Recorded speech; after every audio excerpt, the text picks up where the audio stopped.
friends, welcome to our channel.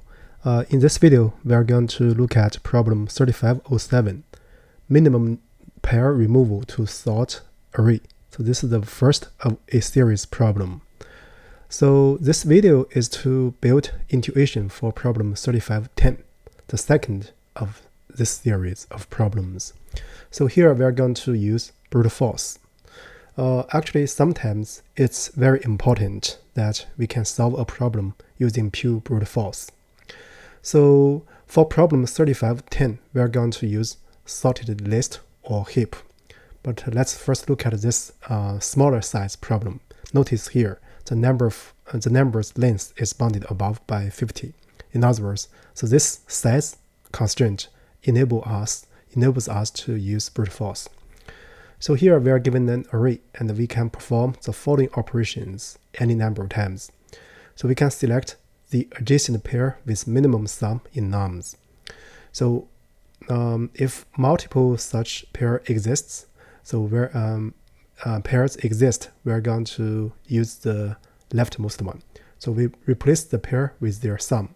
So we want to return the minimum number of operations needed to make the array non-decreasing. So here non-decreasing means that the latter number would be greater than or equal to the adjacent previous number, right? So I'm going to use example 1 to demonstrate. So here we have this one, right? So then the pairs would be the following. So we have 7 starting at ending at index 1, right? So we have 5 ending at index 2, and we have 4 ending at index 3, right?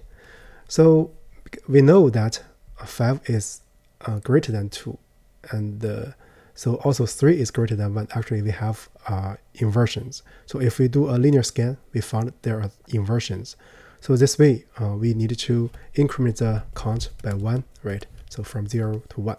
So then what we do is we replace this one. This is the smallest one at this.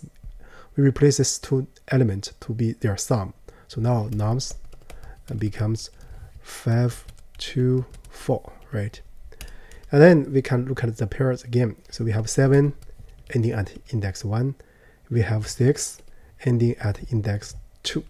Still we have inversions because 5 is greater than 2.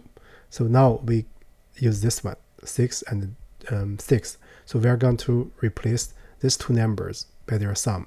So now nums equals 5 and 6. So now we only have one pair and 5 is less than 6. In particular, of course, it's less than or equal to 6, right? So there's no inversions. So therefore, here we should update because we do a change. So result equals 2. So we are going to return 2. So this is the current problem. So now here, what I want to do, should we do the problem? We are going to do some loops, and then for the loop, we are going to locate the position of the minimum pair index, and also we want to check if there are inversions. If there are inversions, it means that the current array is not non-decreasing, right? I'm going to write like this. So checker. So give the array, right? So we are going to return two things. So we're going to check the monotonicity of nums, and also locate the minimal pair sum ending index. So here you can also start using starting index, just differ by 1, right? So in other words, the return would be a tuple, return a boolean and an integer, right? So now let's look at the function. So here first get the length of nums. Then what should we do? So we can initialize the min sum and also the end index to be the float infinity, because we are going to consider using minimum function. Here we are going to assign min sum a very large value. And then, so the index, let's just use a pseudo one. Then the current sum, I'm going to assign it to be nums 0. Then we're going to iterate. So first I'm going to use the find to be false. If we find inversion, then we're going to return true. Otherwise, we're going to return false for the first component, right? So basically, this function will check if the nums has inversions or not. If it has, it means it does not decreasing yet, right?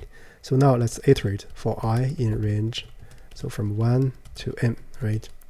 So now the current sum should be incremented by nums I, right? So first, if I is greater than or equal to 2, meaning that in the current sum, we should maintain 2-element sum.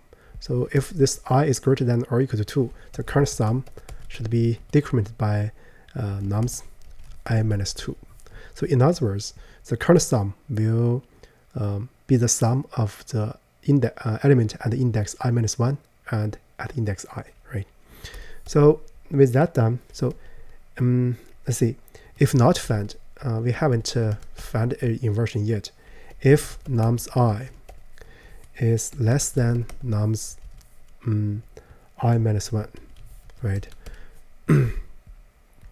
So we hope that nums I is greater than or equal to the previous one. But if this is the case, we have inversion, so found to be true, right?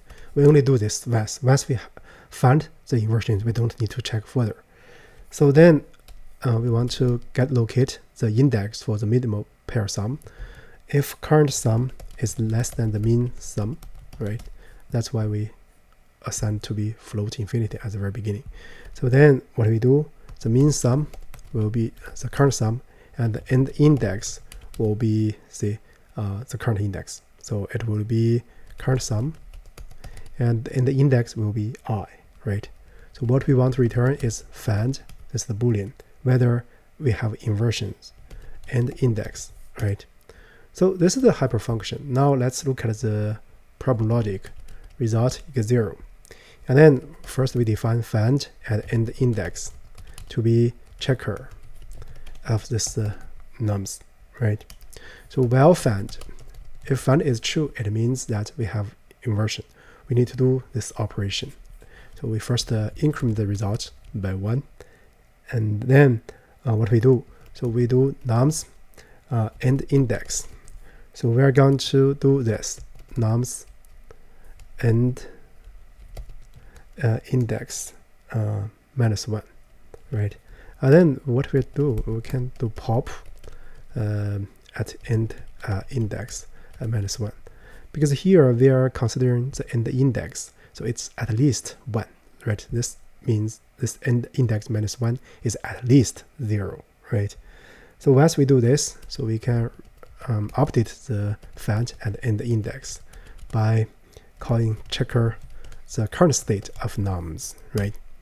And then, well, there's no find. It means the array has already been made non-decreasing. So we just need to return the result. So this, I hope, this code is actually a very brute force, but hopefully it helps us digest the requirement of this problem. So now let's run it. It passes the two cases. So now let's look at the generic case. Yeah, it passes all the cases. So in order to better understand, so we can first print out this. Before, let's say the find and also the end index and also the nums. And then we can do this after, right? So now let's print out this. So before, let's see, I forgot got put an F, so we're going to use F string, right? So we get this one. So the end index is 3, right? So we combine these two numbers, so we get this, right? And then because of this, the end index is 2, so we compare this, so we get this one. But up to now, there's no inversions, so we're going to return the state of the result variable. So I guess that's it for the current problem. As I mentioned, for this problem or this video, it's just a preliminary for solving problem 3510. So notice that here the length is bounded above by 50, right? So in other words, at most you need 49 rounds, right? So this is a very small size. That's why so we can do such things like this. So this is actually very expensive, right? So next, for the follow-up video, we're going to solve problems 35 and 10. So we're going to use sorted list. Actually, it involves this kind of minimum. You can also solve it using heap. Both are very delicate data structure. Actually, if you can digest the solution to this problem, so you should feel a sense of achievement. So with that said, that's it for the current video. Thank you for watching.